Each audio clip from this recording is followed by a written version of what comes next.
So good morning everyone. Welcome to Ravu's Academy, Hyderabad. Today's current affairs. So last few days నుంచి మనం ఏంటి అంటే daily current affairs discuss చేస్తున్నాం. So current affairs అనేది ఏంటి అంటే ఒక సపరేట్ సబ్జెక్ట్ లాగా కాకుండా కరెంట్ అఫైర్స్ అనేది ఏంటి అంటే part and parcel of general studies. So updated version of general studies. So అందులో భాగంగా మనం ఏంటి అంటే ఈరోజు కరెంట్ అఫైర్స్ని డిస్కస్ చేద్దాం. Number one. So here the first Indian epigraphical reference to Halley's comet. So మనం చిన్నప్పటి నుంచి వింటూనే ఉంటాం ఏంటి, తోకచుక్కల గురించి మనం చిన్నప్పటి నుంచి వింటూనే ఉంటాం. దాన్ని మనం ఏమంటున్నాం, హెలిస్ కామెట్ అంటున్నాం. Halley's comet. So here the first Indian epigraphical reference to Halley's comet found in 15th century copper plate inscription. So inscription అంటే ఏంటి, మనం క్లాస్లో డిస్కస్ చేసింది ఏంటి. ఇన్స్క్రిప్షన్ అంటే it is a inscription sometimes written on stones, దాన్ని stone inscription అంటాం. ఒకవేళ if it is written on copper plate it is known as copper plate inscription. So జనరల్గా స్టోన్ పైన రాస్తారు. So some times copper plate అంటే generally the orders which have been carved over the hard surfaces were known as inscription. So ఇన్స్క్రిప్షన్కి పేరు ఎలా వస్తుంది, depending upon the location of the inscription. ఒకవేళ అది మనం హైదరాబాద్లో ఇస్తే దాన్ని హైదరాబాద్ ఇన్స్క్రిప్షన్ అంటాం, వైజాగ్లో ఇస్తే వైజాగ్ ఇన్స్క్రిప్షన్ అంటాం. సో అలాంటిది మనకు ఒక కాపర్ ప్లేట్ ఇన్స్క్రిప్షన్ ఇప్పుడు దొరకడం జరిగింది. So here the first Indian epigraphical reference to Halley's comet found in 15th century copper plate inscription in Mallikarjuna Swami temple, Srisailam. So ఆంధ్రప్రదేశ్లో ఉన్న శ్రీశైలం టెంపుల్, మల్లికార్జున స్వామి టెంపుల్లో మనకు ఒక ఎపిగ్రాఫికల్ సోర్స్ అదేంటి, కాపర్ ప్లేట్ ఇన్స్క్రిప్షన్ దొరకడం జరిగింది. So it is the first Indian epigraphical reference to Halley's comet. So అందులో ఏముందో చూద్దాం. So historical discovery was made in India a copper plate inscription from 1456 CE was found at Srisailam Mallikarjuna Swami temple in Andhra Pradesh. This inscription is the first epigraphical reference to Halley's comet in Indian history. So Indian హిస్టరీలో Halley's కామెట్కి సంబంధించిన ఒక మొట్టమొదటి ఆనవాళ్ళు వచ్చేసి ఈ copper plate ఇన్స్క్రిప్షన్లో మనకు దొరకడం జరుగుతుంది. So it is the first epigraphical reference to Halley's comet in Indian history. Halley's comet in Indian history. The inscription provides insight in to the cultural and astronomical understanding of comets during the Vijayanagara period. So ఈ inscription ఎవరి time పీరియడ్కి సంబంధించింది, మనకు విజయనగర కింగ్డమ్కి సంబంధించిన ఒక inscription. దాన్ని copper plate inscription ఎక్కడ దొరికింది, మనకు శ్రీశైలం మల్లికార్జున స్వామి టెంపుల్లో దొరకడం జరిగింది. It is the first epigraphical reference to Halley's comet in Indian history. So it is reflecting the cultural and astronomical understanding of India. అది దట్ టు విజయనగర టైం పీరియడ్కి సంబంధించి. Next details of the inscription. ఆ ఇన్స్క్రిప్షన్లో అసలు ఏముంది.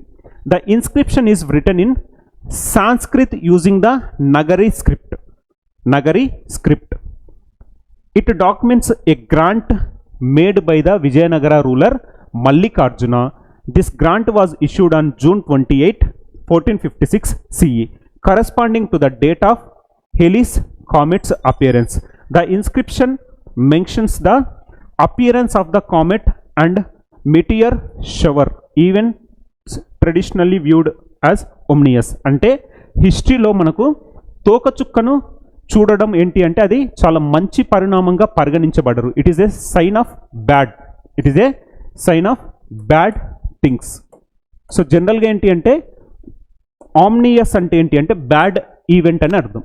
So ఒక తోకచుక్కను చూడడం ఏంటి అంటే మనం హిస్టరీలో మనం ఏమని భావిస్తామంటే అదొక అశుభంగా భావించడం జరుగుతుంది. సో ఇక్కడ మనకు లభించిన first epigraphical reference to Halley's comet in Indian history belongs to Vijayanagara dynasty. అందులో 1456 అప్పుడున్న కింగ్ ఎవరు, మల్లికార్జున రాయలు. విజయనగర కింగ్ వచ్చేసి మల్లికార్జున రాయలు. అతని టైం పీరియడ్లో మనకేంటి అంటే ఒక కాపర్ ప్లేట్ ఇన్స్క్రిప్షన్ లభించడం జరిగింది. ఇందులో ఏమనుందంటే 1456కి సంబంధించిన ఒక హెలిస్ కామెట్ గురించి ఉంది. అంటే తోకచుక్కకు సంబంధించిన సమాచారం ఉంది. దాన్ని ఏంటి అంటే ఒక అశుభంగా భావించడం జరిగింది. దానికోసమని శాంతి పూజలు నిర్వహించబడ్డాయి అని చెప్పేసి ఆ కాపర్ ప్లేట్ ఇన్స్క్రిప్షన్లో మెన్షన్ చేయడం జరిగింది. So it is the first epigraphical evidence from the Indian history point of view. So 1456 contemporary king ఎవరు మనకప్పుడు? మల్లికార్జున రాయలు. అసలు హెలిస్ కామెట్ ఏంటి అంటే ఇతను వచ్చేసి ఒక బ్రిటిష్ ఆస్ట్రోనామర్ హెలి, ఒక బ్రిటిష్ ఆస్ట్రోనామర్. ఆయన ఏంటి అంటే హీ సబ్మిటెడ్ థిసిస్ ఓవర్ కామెట్స్. అందుకని in commemorative of his work దాన్ని మనం ఏమంటున్నాం? హెలిస్ కామెట్ అని పిలవడం జరుగుతుంది. అంటే తోకచుక్కలు, హెలిస్ తోకచుక్కలు అని పిలుస్తాం. So he published A journal in the year 1705. అందులో ఏంటి అంటే అతను 24 కామెట్స్ గురించి డిస్కస్ చేయడం జరిగింది. అందులో హీ మెన్షన్డ్ అబౌట్ 1682, 1607, 1531 అండ్ 1456. ఈ 1456 కామెట్ ఇప్పుడు మనకు లభించిన ఆధారం. ఈ 1456 కామెట్ ఏంటి? మనకి ఇప్పుడు లభించిన కాపర్ ప్లేట్ ఇన్స్క్రిప్షన్లో మెన్షన్ చేయబడిన ఆధారం. సో ఈ ఇన్స్క్రిప్షన్లో ఏమనుంది అంటే సాంస్క్రిత్లో ఈ కామెట్ని మనం ఏమని పిలుస్తున్నామంటే ధూమకేతు అంటున్నాం. ధూమకేతు, ద సాంస్క్రిత్ నేమ్ ధూమకేతు. ఈ ధూమకేతు మహోత్పాతర శాంతి యజ్ఞం జరిగించారు. ఓకేనా? సో ధూమకేతు మహోత్పాత శాంతి యజ్ఞం గురించి ప్రస్తావించబడింది ఈ ఇన్స్క్రిప్షన్. అప్పుడు ఉన్న బ్రాహ్మిన్ పేరు, సో బ్రాహ్మిన్ పేరు కూడా ఇందులో ఉండడం జరిగింది. ఆ బ్రాహ్మిన్ పేరు వచ్చేసి మనకు లింగనార్య. ఆ క్రతువు నిర్వహించినందుకు అతనికి డొనేట్ చేసిన అగ్రహారం ఏంటి అంటే సింగపురం అనే ఒక గ్రామాన్ని కూడా డొనేట్ చేయడం జరిగింది. సింగపురం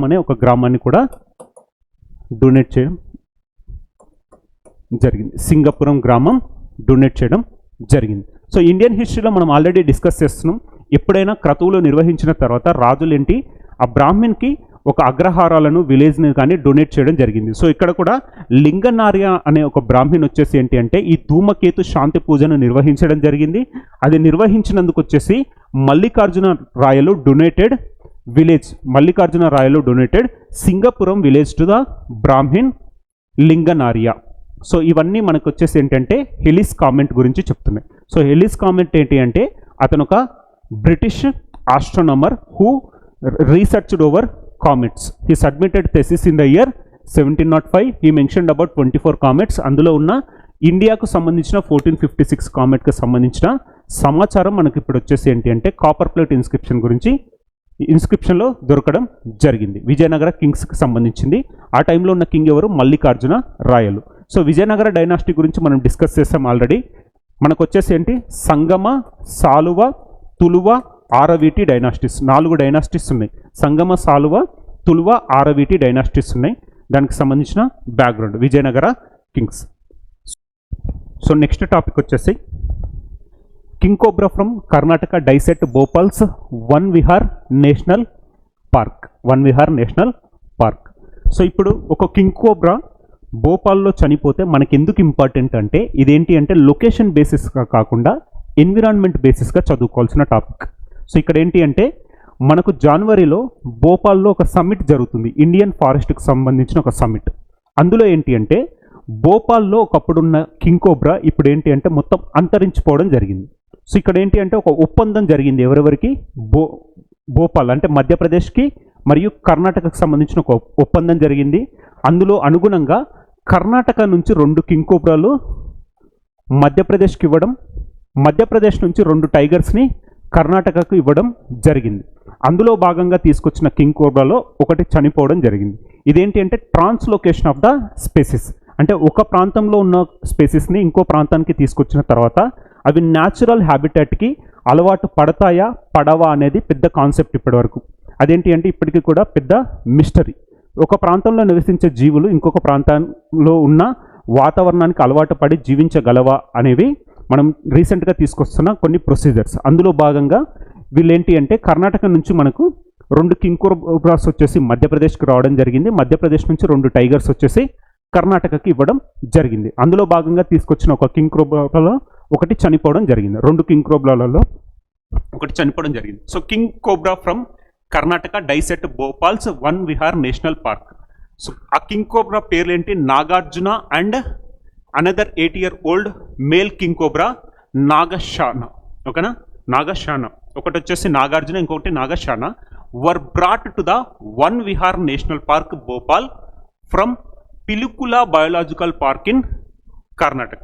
సో కర్ణాటకకు సంబంధించిన పిలుకులా బయోలాజికల్ పార్క్ నుంచి Van Vihar national park of భోపాల్కి 2 కింగ్ కోబ్రాస్ని తీసుకుని రావడం జరిగింది. ఒకటి పేరు వచ్చేసి నాగార్జున, ఇంకొక పేరు వచ్చేసి నాగశాన. ఇందులో చనిపోయింది ఏంటి అంటే నాగార్జున అనే ఒక కింగ్ కోబ్రా చనిపోవడం జరిగింది. కింగ్ కోబ్రా అనేది చనిపోవడం జరిగింది. సో ఇక్కడ ఏంటి అంటే మనం డిస్కస్ చేయాల్సిన టాపిక్ ఏంటంటే translocation of animals. Translocation of animals.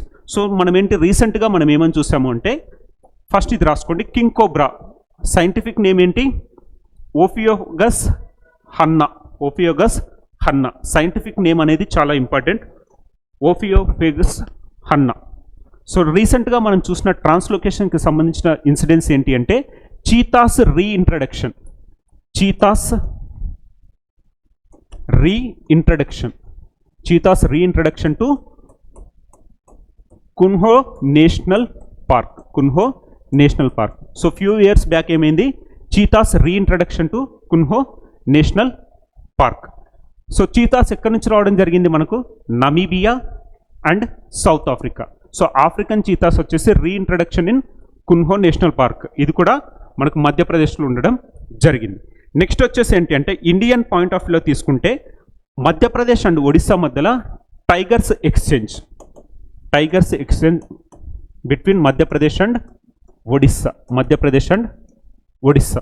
So ఇవన్నీ ఏంటంటే రీసెంట్గా జరిగిన translocations of animals. Translocations of animals. Next వచ్చేసి ఏంటంటే ఇంకోటి రైనోస్. సో మనకు ఖడ్గమృగాలు కూడా మనకి ఏంటంటే ట్రాన్స్లోకేట్ అవుతూ న్యూస్లో ఉన్నాయి. అవి ఎగ్జాంపుల్ ఏంటంటే Dudhwa national park. Dudhwa national park ఉత్తరప్రదేశ్కి సంబంధించిన దుధ్వా నేషనల్ పార్క్ నుంచి మనకు Kaziranga national park of Assam. Kaziranga national park of అస్సాంకి ట్రాన్స్లోకేట్ చేయబడ్డాయి. సో ఇక్కడ ఏంటి అంటే ట్రాన్స్లోకేషన్ ఆఫ్ ఎనిమల్స్ అనేది ఎప్పుడు మనకు ఏంటి అంటే ఒక క్వశ్చన్ మార్క్ లానే మిగిలిపోతుంది. ఎందుకంటే ఒక వాతావరణానికి అలవాటు పడ్డ ప్రాణులు ఇంకో వాతావరణంలో సస్టైన్ అవ్వడం చాలా ఇంపాసిబుల్. సో దాన్ని ఏంటి అంటే వీళ్ళు ఒక ఎంక్లోజర్లో మానిటర్ చేస్తున్నా కానీ రీసెంట్గా ఇది చనిపోతూ న్యూస్లో నిలవడం జరిగింది. ఒకప్పుడు మధ్యప్రదేశ్లో మనకి ఏంటంటే కింగ్ కోబ్రాలు ఉండడం జరిగింది, బట్ ఎక్స్టెంట్ అయిపోయాయి. మధ్యప్రదేశ్లో no king cobras.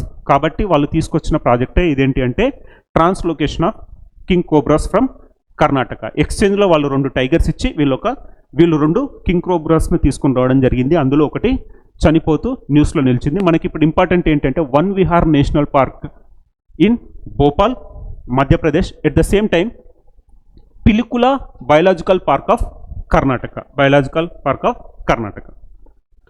So next third, rice farming in Africa faces challenge due to the rice yellow mottle virus. Rice yellow mottle virus. This viral disease has been spreading silently for over a century. Recent genomic studies have brought into light its impact on rice production across the continent. Farmers are experiencing declining yields and increasing uncertainty. So simple గా మనకి ఏంటంటే రీసెంట్గా న్యూస్లో ఉన్న RYMV అంటే ఏంటి? Rice yellow mottle virus. ఇది బ్యాక్టీరియానా లేకపోతే వైరస్ అంటే ఏంటంటే it is a viral disease. So మంచిగా గ్రీన్గా ఉన్న పంట పొలాలు టర్న్స్ ఇంటూ ఆరెంజ్ ఎల్లో. ఇదేంటి? Rice yellow mottle virus turns green leaf into reddish orange and yellow. So that is the reason it was named as rice yellow mottle virus. So ఇది ఇక్కడ ఇప్పుడు Africa. It is endemic to Africa. అంటే endemic అంటే ఏంటి అంటే ఆ ప్రాంతానికి సంబంధించింది మాత్రమే. సో అది పర్టికులర్ లొకేషన్ని మనం ఎండమిక్ అంటాం. సో ఇప్పుడు ఆఫ్రికాలో farmers are facing the problem of rice yellow mottle virus. Rice yellow mottle వైరస్కి సంబంధించిన ప్రాబ్లమ్ని ఫేస్ చేస్తున్నారు. ఇదేంటి అంటే ఒక వైరల్ డిసీజ్. సో మనం ఏంటంటే రీసెంట్గా ఒక 2-3 months బ్యాక్ ఏంటంటే కేరళకు సంబంధించిన జింజర్ పైన రీసెర్చ్ జరిగింది. సో ఇప్పుడు కర్ణాటక కొడుగు డిస్టిక్లో దే ఐడెంటిఫైడ్ కర్ణాటక కొడుగు డిస్టిక్లో they identified a same viral డిసీజ్ని వాళ్ళు ఐడెంటిఫై చేయడం జరిగింది. అదేంటో చూడండి నెక్స్ట్. దాని బ్యాక్గ్రౌండ్ యాడ్ చేసుకోండి. కర్ణాటకలో ఏంటి, జింజర్ పైన డిసీజ్. ఓకేనా, కర్ణాటక జింజర్ డిసీజ్. నెక్స్ట్, కోవిడ్-19 variant Nimbus. COVID-19 various Nimbus కొత్త వేరియంట్. సో మళ్ళీ వచ్చిన corona. COVID-19 variant Nimbus with razor blade throat symptom spread in California. యూఎస్ఏలో ఇప్పుడు ప్రజెంట్ స్ప్రెడ్ అవుతున్న కరోనా వేరియంట్ ఏంటి అంటే మనకు నింబస్. కరోనా వేరియంట్ ఏంటి, నింబస్. రీసెంట్గా ఇప్పుడు న్యూస్లో ఉన్న కరోనా వేరియంట్ నింబస్. సో జనరల్గా మనకి ఏంటి అంటే ఇంపార్టెంట్ వేరియంట్స్ ఇంపార్టెంట్, అది ఎక్కడెక్కడ వచ్చాయని చూద్దాం. మనం ఏంటి 2020 ఏంటి మనకు కోవిడ్ ఇయర్. సో ఇదేంటి SARS-CoV-2. So the COVID-19 pandemic continues to evolve with new variant. The recent emergence of NB1.8.1 variant. So దీన్ని మనం ఏమంటున్నాం, NB.1.8.1 వేరియంట్. దాన్ని సింపుల్గా మనం ఏమంటున్నాం, నింబస్ వేరియంట్ అంటున్నాం. ఎక్కడి నుంచి ఎవాల్వ్ అయింది, యూఎస్ఏ, కాలిఫోర్నియా, యూఎస్ఏ నుంచి రావడం జరిగింది. దీనికి ఏంటంటే major symptom razor blade throat. అంటే ఏంటంటే థ్రోట్ పెయిన్ ఎక్కువగా ఉంటుంది, దాన్ని మనం రేజర్ బ్లేడ్ థ్రోట్ అంటున్నాం. సో ఇప్పుడు ఏంటి అంటే ఈ వేరియంట్ ఏంటి అంటే classified it as SARS-CoV-2. SARS-CoV అంటే ఏంటి, severe acute respiratory syndrome corona virus 2. Severe acute respiratory syndrome corona virus 2. దాన్ని మనం SARS-CoV-2 కేటగిరీలోకి క్లాసిఫై చేయడం జరిగింది. అదే SARS-CoV-1 ఏంటి అంటే 2002-04లో వచ్చిన సార్స్కి సంబంధించిన ఒక డిసీజ్. సార్స్ అనేది 2002 and 4లో వచ్చింది. దాన్ని మనం ఏమంటున్నాం, SARS-CoV-1 severe acute respiratory syndrome Covid virus 1 వచ్చేసి రిలేటెడ్ టు సార్స్ అనే ఒక డిసీజ్. అది కూడా వైరల్ డిసీజ్ 2002 and 4లో రావడం జరిగింది. సో మనం కోవిడ్-19ని మనం ఏమంటున్నాం, SARS-CoV-2 severe acute respiratory syndrome corona 2 అంటున్నాం. ఓకేనా, 2 అనడం జరిగింది. సో జనరల్గా ఇప్పుడు ఏంటి అంటే ఇంపార్టెంట్ వేరియంట్స్ అవి వచ్చిన కంట్రీస్ రాసుకోండి. Omicron is a variant. So Omicron variant ఎక్కడి నుంచి రావడం జరిగింది, south Africa, republic of south Africa నుంచి ఒమిక్రాన్ వచ్చేసి ఎవాల్వ్ అవ్వడం జరిగింది. నెక్స్ట్ డెల్టా ఎక్కడి నుంచి ఎవాల్వ్ అయింది, ఇండియా. డెల్టా వేరియంట్ వచ్చేసి ఎవాల్వ్ అయింది ఎక్కడి నుంచి, ఇండియా నుంచి ఎవాల్వ్ అవ్వడం జరిగింది. నెక్స్ట్ ఆల్ఫా వచ్చేసి యూకే. ఆల్ఫా వేరియంట్ వచ్చేసి యూకే. బీటా వేరియంట్ కూడా మనకు వచ్చేసి Republican of south Africa. So ఇప్పుడు వచ్చిన నింబస్ ఏంటి, మనకి యూఎస్ఏ నుంచి రావడం జరిగింది. సో ఒకప్పుడు వచ్చిన ఒమిక్రాన్ వచ్చేసి Republican of south Africa. Delta వచ్చేసి ఇండియాలో ఎవాల్వ్ అవ్వడం జరిగింది. Alpha variant from UK and beta variant from republican South Africa. దీన్ని దేని కింద, SARS-CoV-2 కింద క్లాసిఫై చేయడం జరిగింది. అదే SARS-CoV-1 ఎప్పుడు వచ్చింది, 2002 and 4లో రావడం జరిగింది. Next, top 5 steel exporting countries in the world 2025. So రీసెంట్గా ఒక రిపోర్ట్ రావడం జరిగింది, top 5 steel exporting countries in the world 2025. Only exporting గురించి మాట్లాడుతున్నాం. టాప్లో China, second Japan, third South Korea, fourth Germany and fifth Russia. So first వచ్చేసి China, second Japan, third South Korea, fourth Germany and fifth Russia. ఇదేంటి, steel exporting countries in 2025. రీసెంట్గా ఏదైనా report మనకు న్యూస్లో ఉంటే అది ఎగ్జామినేషన్ పాయింట్ ఆఫ్ వ్యూలో చాలా ఇంపార్టెంట్. సో ఇప్పుడు వచ్చేసి స్టీల్ ప్రొడ్యూసర్స్ గురించి చూస్తే ఫస్ట్ వచ్చేసి steel producers China. So first వచ్చేసి steel producers China, second producer వచ్చేసి ఇండియా, థర్డ్ వచ్చేసి జపాన్. ఇదేంటి, ప్రొడక్షన్లో ర్యాంకింగ్స్. ప్రొడక్షన్లో ఫస్ట్ వచ్చేసి చైనా, సెకండ్ ఇండియా, థర్డ్ వచ్చేసి జపాన్. కానీ ఎక్స్పోర్ట్లో first China, second Japan, third South Korea, fourth Germany and fifth Russia.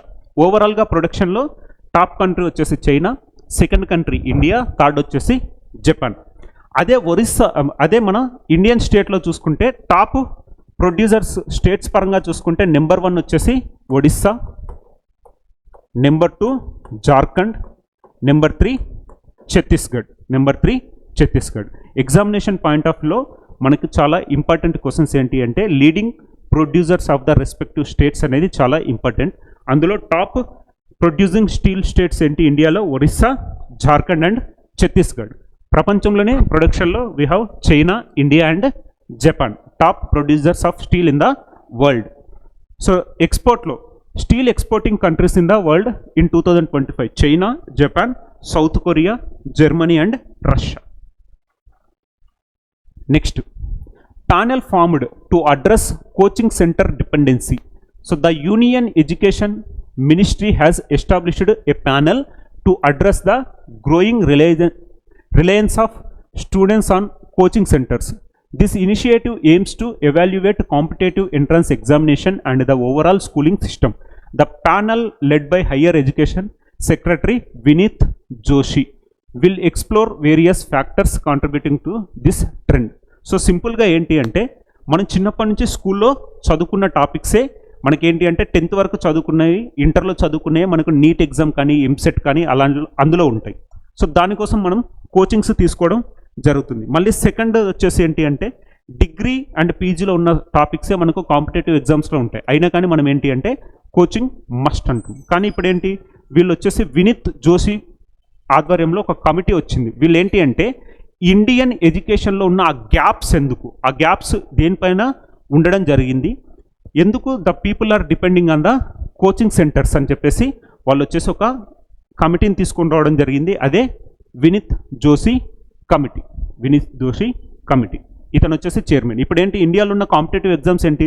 UPSC, group 1, group 2, IIT, JEE, CA, NEET, తర్వాత AIIMS, SSC, RRB, CAT exam, ఇలాంటివన్నీ exams ఉన్నాయి కదా. దీనిపైన coaching centres పైన dependency ఎక్కువగా అవుతుంది. మన ఎడ్యుకేషన్ సిస్టంలో మనం చిన్నప్పటి నుంచి విద్యార్థులకు ఏం నేర్పిస్తున్నాం, ఆ గ్యాప్ ఫిల్లింగ్కి మనం తీసుకోవాల్సిన చర్యలు ఏంటి అనే దానిపైన ఒక ప్యానెల్ ఏర్పాటు జరిగింది. ఆ ప్యానెల్ వచ్చేసి చైర్మన్ వచ్చేసి Vineet Joshi. So here panel formed to address coaching centre dependency. Panel chairman వచ్చేసి Vineet Joshi. And next, Uttar Pradesh hosted a 6-day Bodhi Yatra. Uttar Pradesh hosted a 6-day Bodhi Yatra for 50 delegates from 5 Asian countries to promote its Buddhist heritages.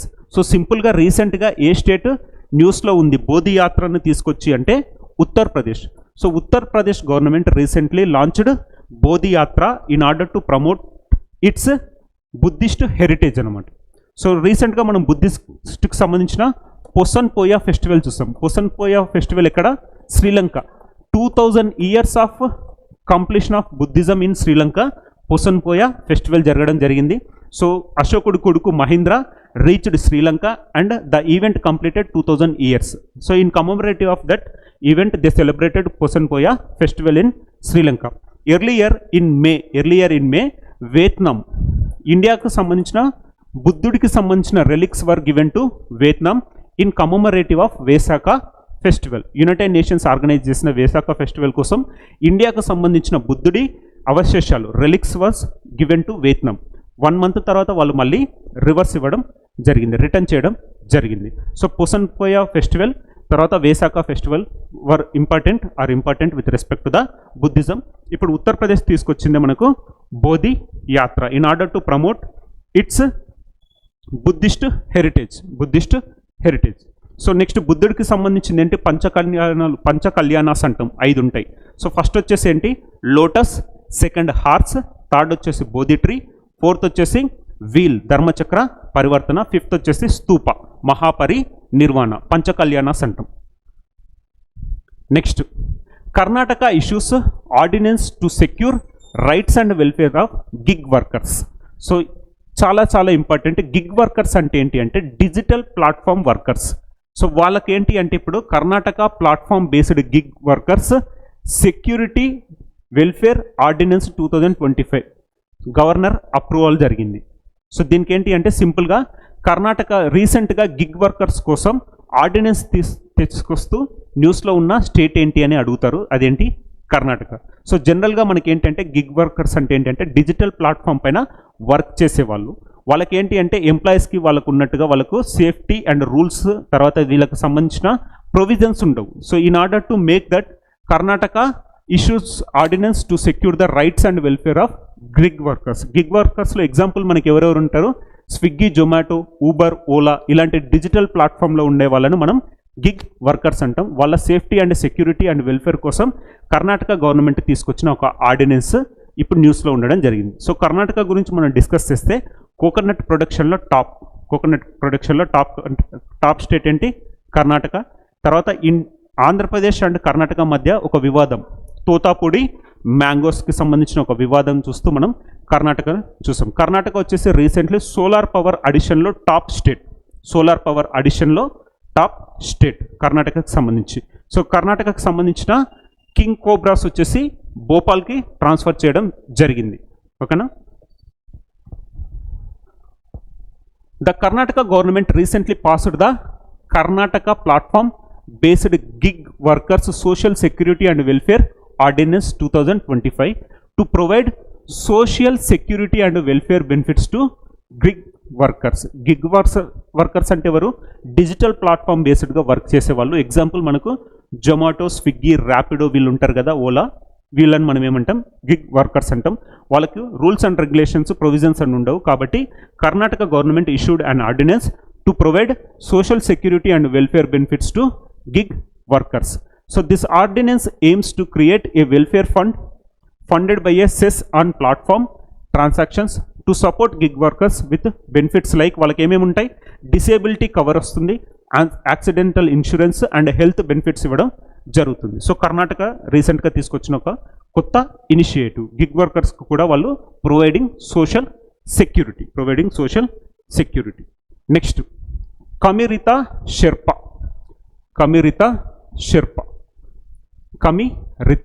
అతని పేరేంటి? కమిరితా.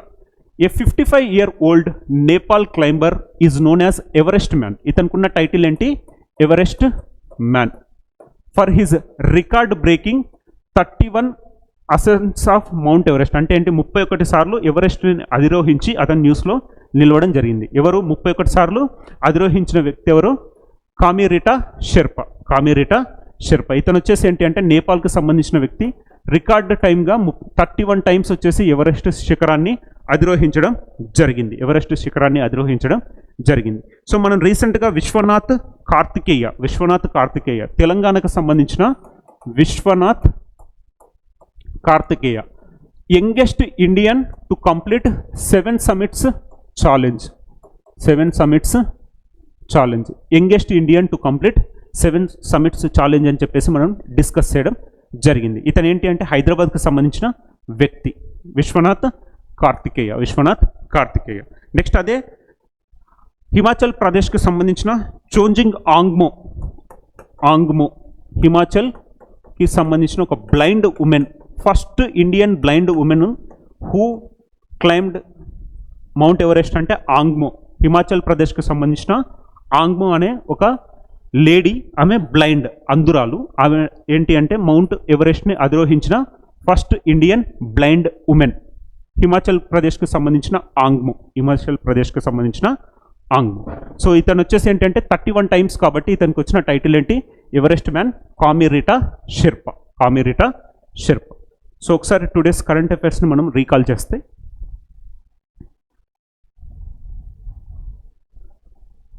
Number 1, Halley's Comet with respect to the Indian history. First Indian epigraphical reference to Halley's Comet found in 15th century copper plate inscription.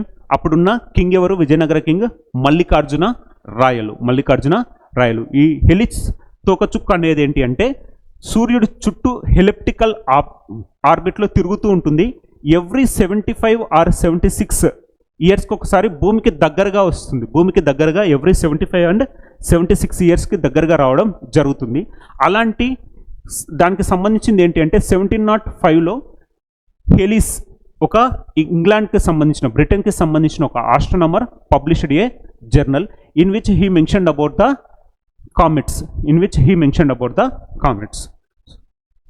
Next, king cobra from Karnataka died at Bhopal's One Vihar National Park. ఇదేంటి Animal ట్రాన్స్లొకేషన్స్ of animals చూడాలి. కర్ణాటక నుంచి 2 king కోబ్రాలు వచ్చేసి భోపాల్కి రావడం జరిగింది. భోపాల్ నుంచి 2 tigers కర్ణాటకకు వెళ్ళడం జరిగింది. అందులో తీసుకొచ్చిన ఒక కింగ్ కోబ్రా చనిపోవడం జరిగింది. 2 కింగ్ కోబ్రాలలో ఒక కింగ్ కోబ్రా చనిపోవడం జరిగింది. వన్ విహార్ నేషనల్ పార్క్ వచ్చేసి భోపాల్, పిలుకుల బయోలాజికల్ పార్క్ వచ్చేసి Karnataka. Next, rice yellow mottle virus వచ్చేసి ఇక్కడ Africa. Rice yellow mottle virus వచ్చేసి ఆఫ్రికా. రీసెంట్గా కర్ణాటకలో ఏంటి అంటే జింజర్కి ఒక వైరస్ రావడం జరిగింది. నెక్స్ట్, కోవిడ్-19 వేరియంట్ నింబస్. యుఎస్ఏలో వచ్చిన కోవిడ్ వేరియంట్ ఏంటి నింబస్. అంతకన్నా ముందు మనం చూసింది ఏంటి ఆల్ఫా వచ్చేసి ఏంటి యూకే. నెక్స్ట్, బీటా వచ్చేసి republican South Africa. Omicron evolved from republican South Africa and delta variant evolved from India. ఇవన్నీ categorised under SARS-CoV-2. Severe acute respiratory syndrome corona virus 2002 and 4లో వచ్చింది అంటే SARS-CoV-1 severe acute respiratory syndrome corona virus 1. Next, top steel exporting countries in the world. Number 1 China, Japan, South Korea, Germany, Russia. ఇది వచ్చేసి ఎక్స్పోర్ట్లో. అదే top steel producing countries వచ్చేసి China number 1, number 2 India, number 3 Japan. అదే Indian స్టేట్స్లో వచ్చేసి Odisha, Jharkhand and Chhattisgarh.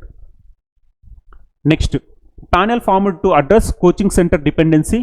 Chairman వచ్చేసి వినీత్ జోషి. మనకి ఇక్కడ ఏంటి national educational policy 2020, national education policy 2020. Recently Goa ఏంటి అంటే 100% అచీవ్డ్ లిటరసీ, 100% అచీవ్డ్ లిటరసీ. తర్వాత వచ్చేసి మనకేంటి అంటే right to education act 2009, right to education act వచ్చేసి 2009.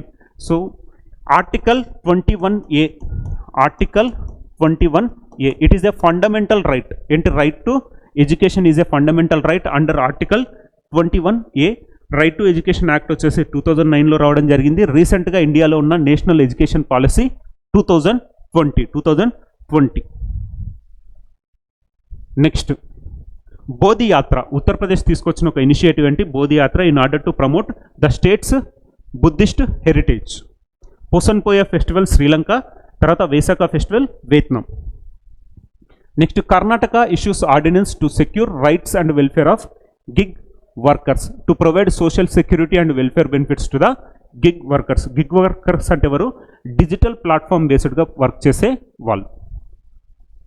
Next, 31 times Kami Rita Sherpa. Everest man వచ్చేసి 31 times నేపాల్కి సంబంధించిన వ్యక్తి. 31 సార్లు మౌంట్ ఎవరెస్ట్ని అధిరోహించిన ఒక వ్యక్తి. నెక్స్ట్, ఇండియాకు సంబంధించిన విశ్వనాథ్ కార్తికేయ, తెలంగాణకు సంబంధించిన అబ్బాయి, youngest Indian to complete 7 summits challenge. ఇది వచ్చేసి న్యూస్లో ఉన్నాయి. సో ఇప్పుడు ఇవన్నీ ఏంటి అంటే మనకు కరెంట్ అఫైర్స్ కోణంలో కాకుండా జనరల్ స్టడీస్ కోణంలో కూడా దీన్ని చూడండి. అప్పుడే మనకి ఏంటి అంటే సబ్జెక్ట్ అనేది డెవలప్ అవుతుంది. ఎగ్జాంపుల్ ఏంటి మనకు translocation of animals, reintroduction of cheetahs from Africa to Kuno national park. జాగ్రఫీలో ఎన్విరాన్మెంట్లో మనకు చాలా ఇంపార్టెంట్. నమీబియా నుంచి సౌత్ ఆఫ్రికా నుంచి మనకు చీతాలు రావడం జరిగింది. అదేవిధంగా రీనోస్కు సంబంధించింది కూడా మనకి ఏంటి అంటే ఎక్స్చేంజ్ జరగడం జరిగింది. దుధ్వా నేషనల్ పార్క్ నుంచి కజిరంగా నేషనల్ పార్క్. తర్వాత ఇప్పుడు వచ్చేసి కర్ణాటకకు సంబంధించిన కింగ్ కోబ్రాస్ వచ్చేసి భోపాల్కి, మధ్యప్రదేశ్కి సంబంధించిన 2 టైగర్స్ వచ్చేసి కర్ణాటకకు. సో ఈ ట్రాన్స్లొకేషన్ ఆఫ్ ఎనిమల్స్ అనేది రీసెంట్గా న్యూస్లో ఉన్న important topic general studies point of view. So ఇవన్నీ మనకి ఏంటి అంటే కరెంట్ అఫైర్స్ ఓరియంటేషన్లో కాకుండా జనరల్ స్టడీస్లో భాగంగా చూడండి. ఇప్పుడు స్టీల్ ప్రొడ్యూసింగ్ స్టేట్స్ కానీ స్టీల్ ప్రొడ్యూసింగ్ కంట్రీస్ కానీ ఇవన్నీ ఏంటి అంటే ఎకానమీ, జాగ్రఫీలో మనకు చాలా ఇంపార్టెంట్. సో మనకు క్వశ్చన్స్ లాస్ట్ టైము గ్రూప్ 1 ప్రిలిమినరీలో ఈ స్టీల్ బేస్డ్ కానీ తర్వాత ఐరన్ ఓర్ బేసిస్లో కానీ క్వశ్చన్స్ రావడం జరిగింది. కాబట్టి ఎవ్రీ కరెంట్ ఓరియంటెడ్ టాపిక్ని జనరల్ స్టడీస్లో ఉన్న రెస్పెక్టివ్ సబ్జెక్ట్తో లింక్ చేస్తూ ప్రిపేర్ అవ్వడం వల్ల మనకి ఏంటి అంటే ఎగ్జామినేషన్లో మంచి మార్క్స్ సాధించవచ్చు. ఓకేనా? Thank you.